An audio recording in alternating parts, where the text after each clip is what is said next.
Just making sure you can hear me okay and see me okay. Check 1, 2. Cool. Hey, everybody. All right, awesome. What we're going to do today, this is the acoustic guitar workshop, and what I'm going to be doing is I'm going to show you some things related to the acoustic guitar to try and get your playing a little more authentic and maybe a little bit more creative. I always think there's a lot of things that we do as guitar players where we practice fundamental elements, which is really important to do, you know, like scales and chords and theory and things like that. But oftentimes we forget to spend some time practicing creative stuff, which is really important. And so I'm going to make a mixture of those today in this workshop. Hey, everybody, thank you so much for joining me. So let's go ahead and get started here. So the first thing we're going to do is we're just going to talk about dynamics. Now, most of you know I'm very much an electric guitar player, right? It's not that I don't play acoustic. I play acoustic quite frequently. But if I had to define myself as one or the other, I think I play electric more than I play acoustic, just for the styles of music that I tend to play and things like that. But the single most important thing about the acoustic guitar that the electric guitar can never replicate is its ability to create natural dynamics. You know, with an electric guitar, you can turn down the volume or you can strum a little softer and that sort of thing, or a little louder, of course. But the acoustic guitar just has this wonderful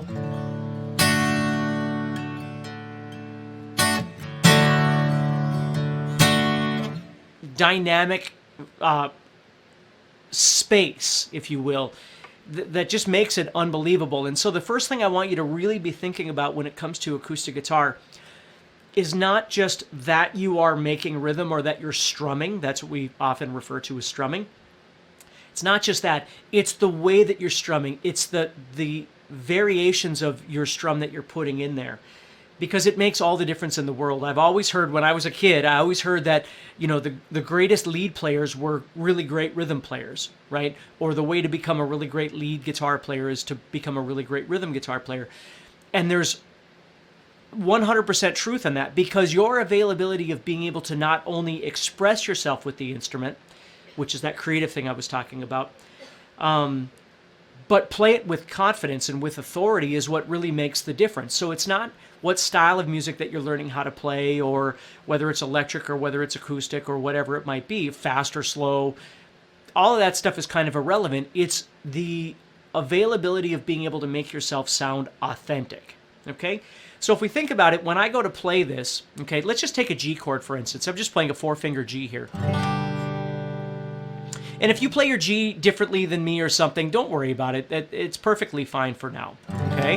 Now we're going to go into great detail on strumming and rhythm and groove and all those sorts of things in the course, but let me give you some tips. So the first thing is understanding that when you go to strum, right, we're given, whatever situation we find ourselves in, we're given a tempo, right? So let's say our tempo is this. Okay, that's our tempo. We're going to be going right there. Okay, so then I go to strum over this.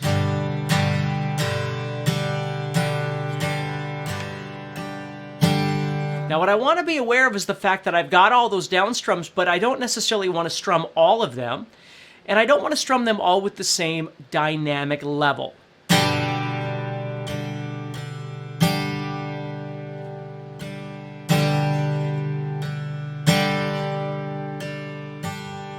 Okay, and then of course I've got my up strums in between. So if I'm doing this, my ups would be .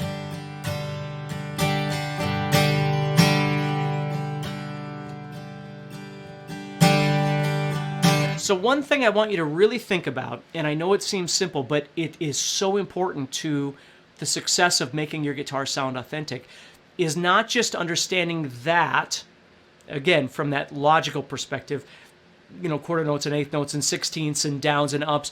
That's important. That's the rudimentary practice, right? But what I want you to do is just take some time out of your day and just practice strumming and exploring all of the variants that you have when you strum this guitar at this tempo, or whatever tempo it is you choose.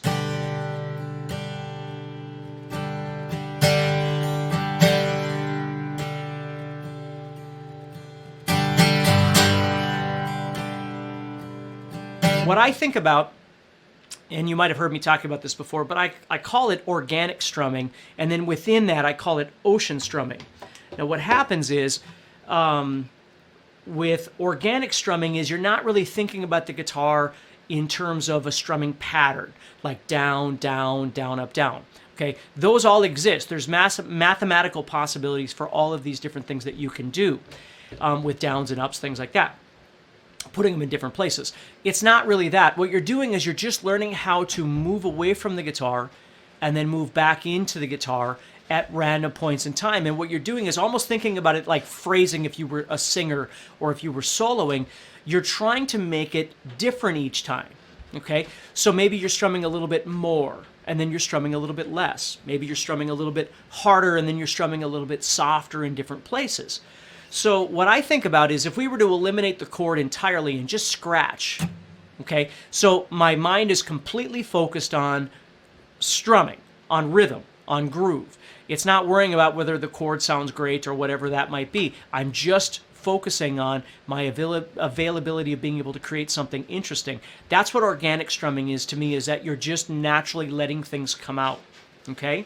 So if I was to take this and just start kind of putting my down ups where they were, right here, but what I do is I start moving away and coming back in at various different points in time. And that also includes up strums, not always starting on a down strum, but learning to kind of accentuate those up strums at different times. So I might be going like this. See how I hit that up? Now I'm not aware, I'm not thinking down, up. I'm not thinking about it that way. I'm just thinking, that's what I'm thinking in my head. And my hand is hitting at various points in time here.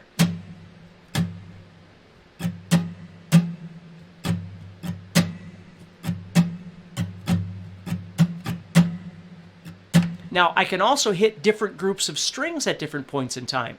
Like I always kind of think about my pick is really, I'm either hitting everybody, or what I'm doing is I'm kind of breaking the guitar into three different kind of sections. I've got the top, the middle, and the bottom toward the floor. Now, there's no exactness to this. It's just the different sounds that I can get.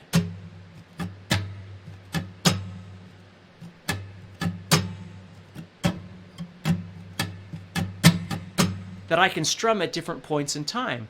So again, this is a creative process that you want to learn to spend time with, and it's not exciting, right? It's not that one guitar lick that you think is going to put you over the edge and it's just going to be the most amazing thing. After you've been playing for a while, you realize that these fundamental elements are the things that carry you through all. I mean, I can't even tell you how many musical situations I found myself in, and it's not just because of my availability of being able to explain some mode. It's not that. It's my availability to play. I hear and I respond, right? And if I'm with a group of people, which is what we call a band, right? I get the gig or don't get the gig for my availability of being able to sort of merge into what it is that they're doing. That's what this whole thing is about. So when I go to play, now I can add that G chord in and keep all of these different things kind of connected to that.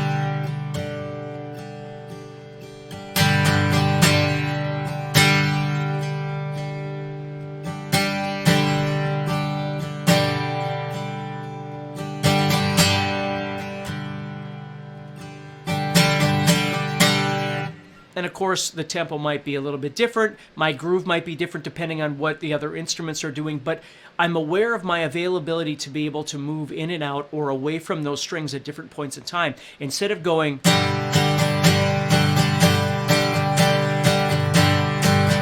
for 4 minutes, right? Because that might get old for you and it might get old for your listener. So you really want to learn to think about that. Rhythm is far more important than people give it the credit that it deserves, and the time that it needs to nurture that.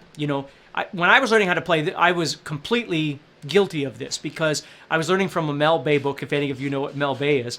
I was learning from a Mel Bay book, and the emphasis wasn't on strumming. It would have some strumming patterns in there, but the concept of creating rhythm didn't focus on that at all. So I never thought about that. I would just go.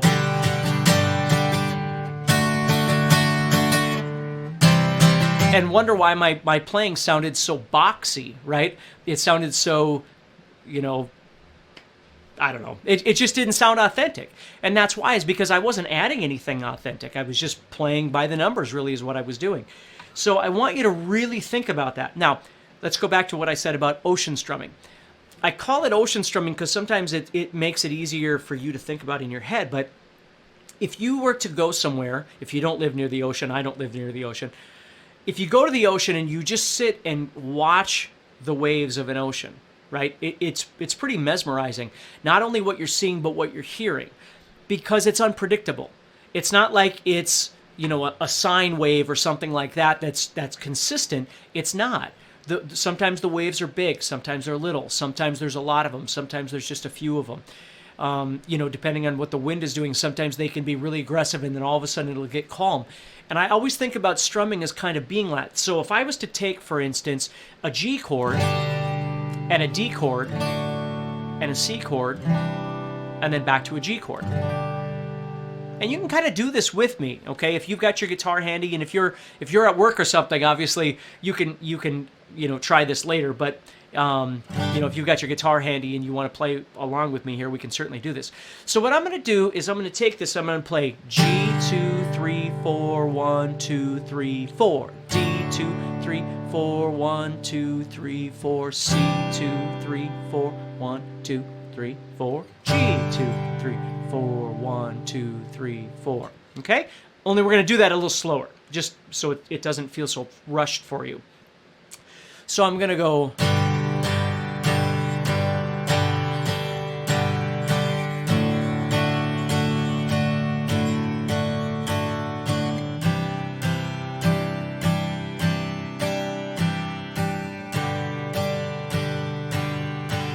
But again, I know I've got up strums in between those.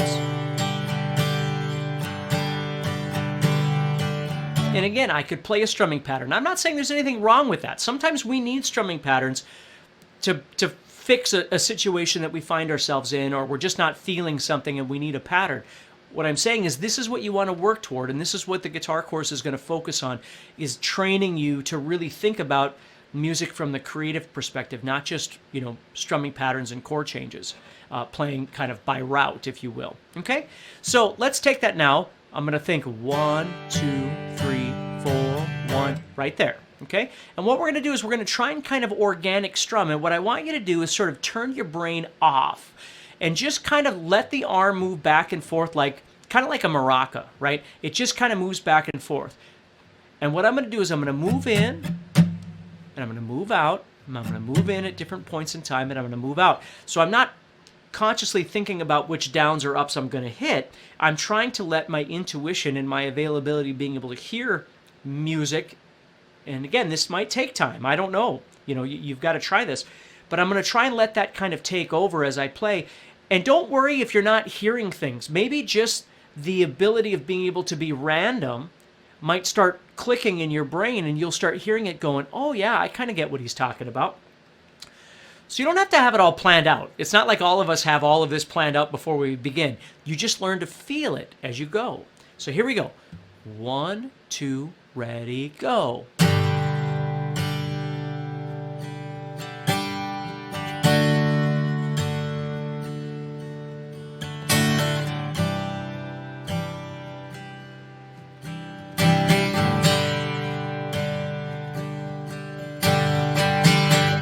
Now, if you find when you practice that it's really hard for you to do, what you could do is simply avoid the chord changes, just pick one chord and just practice that, okay? Now, what I like about that section thing I was telling you about the top, the middle, and the bottom, right, is that if you're on a D chord, for instance, you can use that to your advantage, because instead of strumming the whole guitar and hitting some strings you don't want, you just direct your pick toward the middle or the bottom. Again, the bottom thinking toward the floor here. You kind of direct your pick that way in your mind, so you're not, again, you're not worried about whether you're hitting 4 strings all the time on a D chord. Obviously, ideally, that's what you want, but that doesn't always happen for any of us. So you just kind of hit at random places here.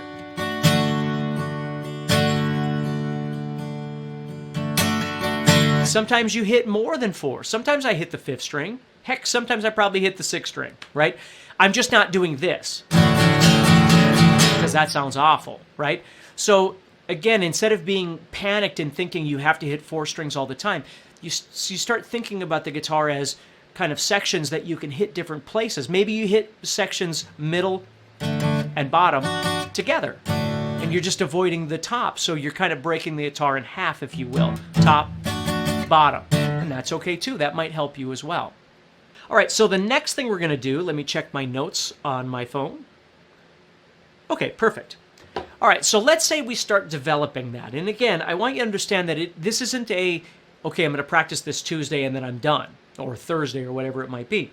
What I want you to think about is that it's something that you do every day, because the more you can develop that strum, I have found the more opportunities I get for doing recordings and performances and things like that, because I'm able to keep a really steady.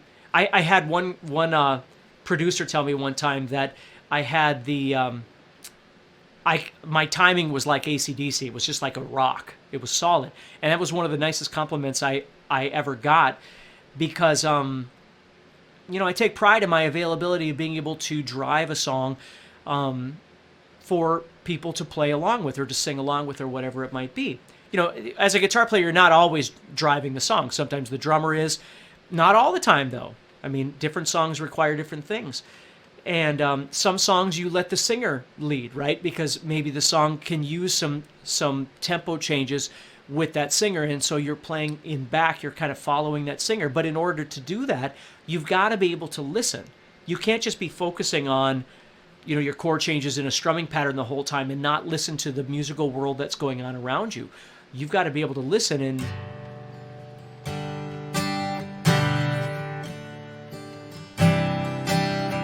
you know, and kind of bring that along. So never underestimate that and the power that rhythm has. I have a bit of a cold, I'm sorry. So the next thing that we're going to do is we're going to talk about simple embellishments to your chords to make those a little more exciting, okay? So let's say, for instance, we're going to use the same GCD scenario here. And again, it works for all kinds of different chords. But what I do want to say to you is, if you know anything about guitar playing and you've been playing for a while, if you haven't, don't worry about it. But if you have, you know you've got bar chords and things like that. And bar chords are great because they fill in the gaps of certain chords that you can't play in the open position. But here's the deal, and certainly on acoustic guitar, this is really powerful. Open chords have a certain sound that bar chords do not. Open chords, often referred to as cowboy chords, chords that use open strings, because they're all different shapes like this, and oftentimes you've got fingers that you're not using, right? So you can learn to add those fingers to get different sounds, or subtract fingers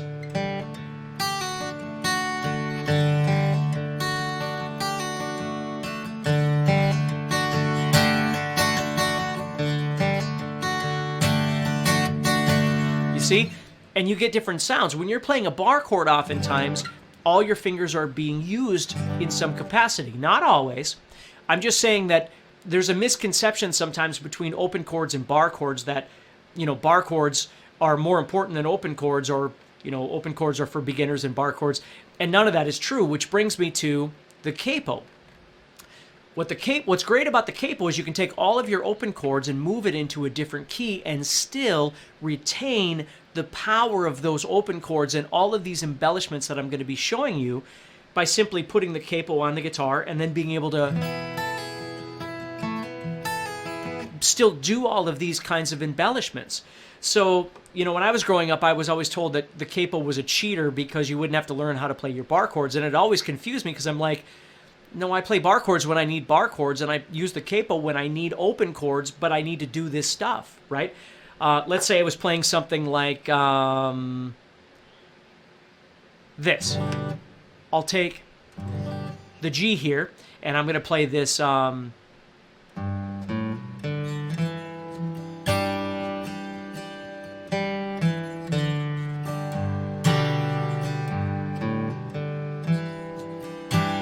Right, Wish You Were Here. So I'm playing Wish You Were Here. And then my singer comes along, and maybe my singer oftentimes is my daughter, right?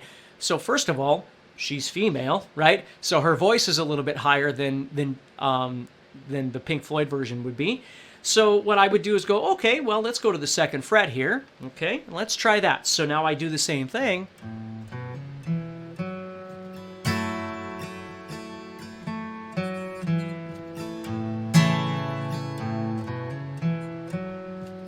And I find a key that works for her. And that's beneficial for both of us because for me, I'm not revamping the way I play it. I'm playing it the way I always play it. I'm just playing it somewhere else. Okay? So there's power in learning how to use the capo and still maintain those open chords and all the stuff that you're learning how to do. It's an entirely different thing than learning how to play bar chords, just so you understand that. So let's look at some of these embellishments then. If I was on the D chord, for instance, we have this one right here, which is the pinky. Now, we call this a D sus4, but I don't want you to worry about the names of these. Again, I want you to think more about the creativity of your ability to play than the theory of the names of everything that we're doing. When I was younger and I was learning how to do this stuff, it wasn't because I was studying theory. It's because I was sitting in my room going, I have a pinky that I should try and screw around with and see what I can come up with. So I would sit and go...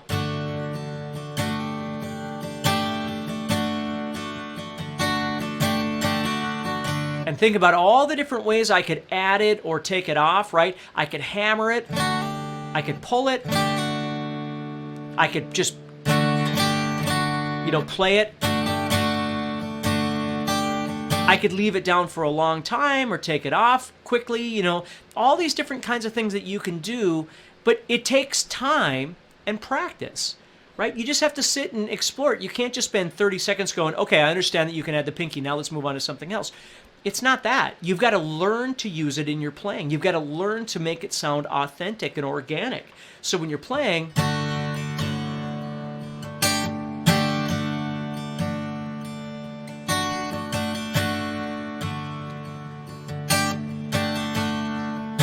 okay? Another one that's really great to add is your middle finger. What you're going to do is you're going to actually take that finger off the guitar. So you're playing an open first string. That's called a D sus2. Then again, don't stress over the name. I'd rather hear you playing and rocking out on your guitar than telling me the names of these chords. Okay, I'd always rather hear you playing than telling me what you know. Okay, that's always been something that I wish the world would understand. You can write a wonderful book and talk about all the things that you know, and that's wonderful. But when it comes to music, just play. Just let somebody hear you. Let somebody enjoy the music that's coming out of this instrument, out of you, right? So I've got this D sus4 here, or my pinky is added on the guitar, and I've got my middle finger off the guitar, which is called a D sus2. Now I can use those.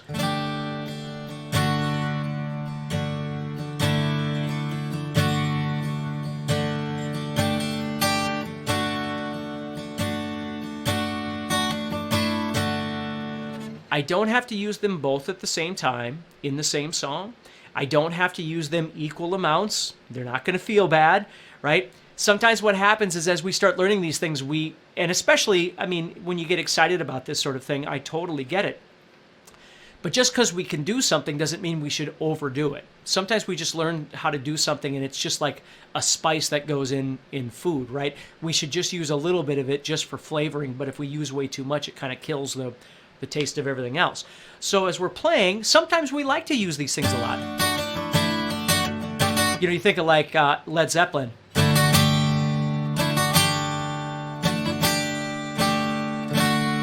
You see, that's actually part of the little part of Stairway to Heaven. It's kind of the melody for that particular part of the song.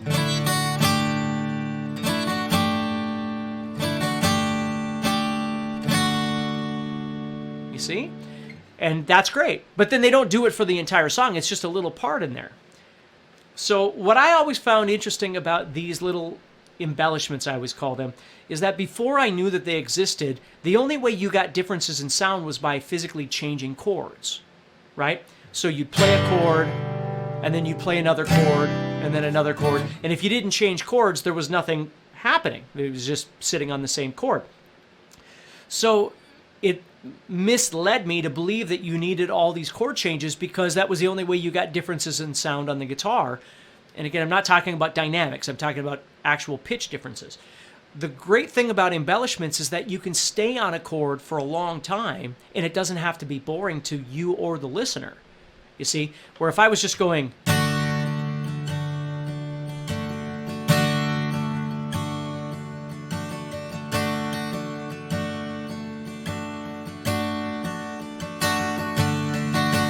Now, again, there might be somebody singing over the top, but then that's fine because then we've got variation happening. But if nobody's singing, it's just the same chord. But if I start adding in...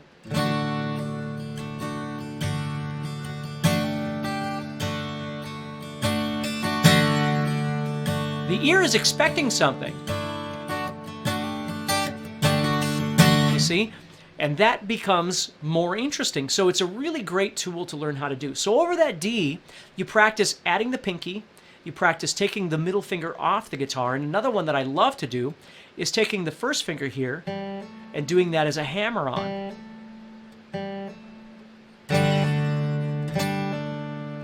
Now if you use it in a chord, what I would suggest is try to avoid hitting the first string, because if you hit the first string, it becomes harder to hear that note. But if you just hit a couple of strings or 3 strings or something like that, you'll hear it more.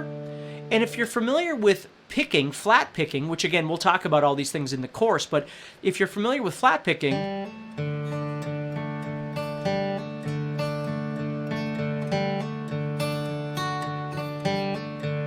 you see, then you're really going to notice that particular one a lot more. So it's a little more subtle than the ones on the first string, where those you can definitely use within the context of your strumming.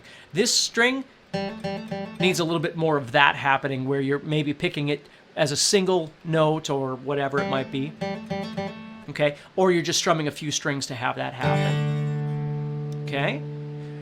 So there's all kinds of those. We're going to look at all kinds of different embellishments in the guitar course, but that D is a great place to start. So if you're playing G, and you go to D, just that sounds really nice. So I'm playing G, and then going over here to D. Okay, lots of things like that you can do. Okay, so the next thing I want to show you, we're going to touch on here, is learning how to explore more creative chords by moving your chords around the guitar. And this is something that I love to do. So let's say, for instance, and there's lots of ways that you can do this. Like the D is one of the ones I always show people, because if you think of the song Wholehearted by Extreme, you see this moving around all over the place, where he'll take the D, move it up a whole step, then you move up another fret by going like this. And you can get lots of really great sounds by simply taking a chord and moving it around. And you just, again, have to explore the sounds. Let me go back to this for a second. This is a great example. If I took this D chord and I added the pinky on right here, most of us would agree that it sounds pretty normal, right? Whether you like it or not is entirely up to you, but it's not dissonant at all, right? But let's say I took that pinky and I added it in 1 fret higher just by exploring, because I'm in my creative space, I'm exploring my guitar, and I do this.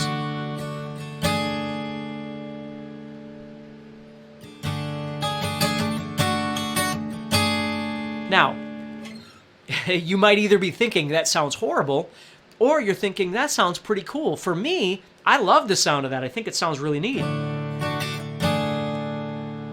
I like the dissonance of that sound.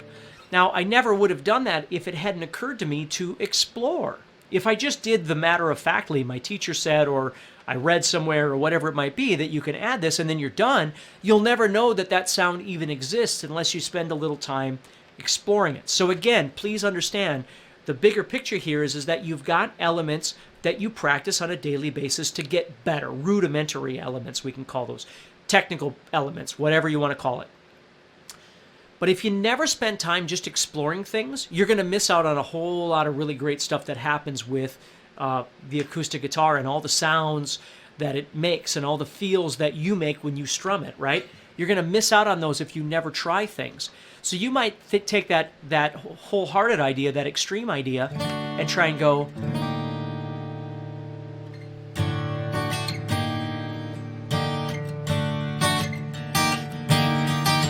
And you might love it or you might hate it, and it's okay. You just have to explore things and see what you come up with.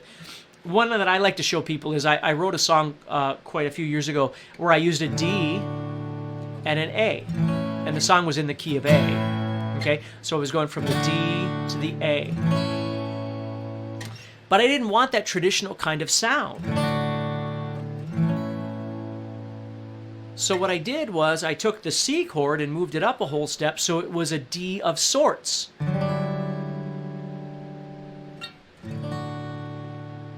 See how it sounds a little less resolved?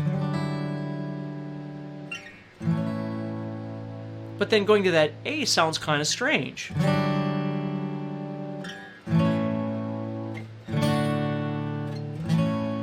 You see? So I didn't want to go to the traditional A either, so what I did was I took the E chord and I moved the E up until it becomes an A of sorts. E, F, F sharp, G, G sharp, A. So I went from this D of sorts to this A.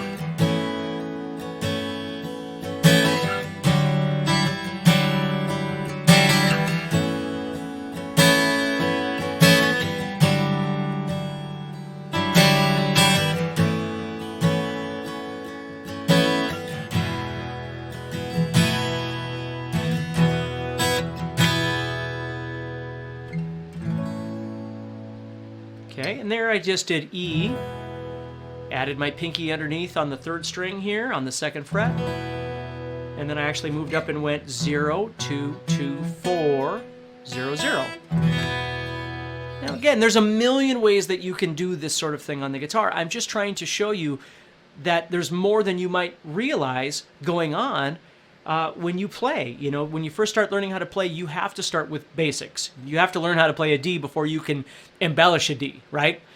But be aware that there's so many wonderful things that you could be doing on top of the traditional practice. Because I hear people all the time say, well, I get bored with practice or I get bored with playing. That doesn't need to happen.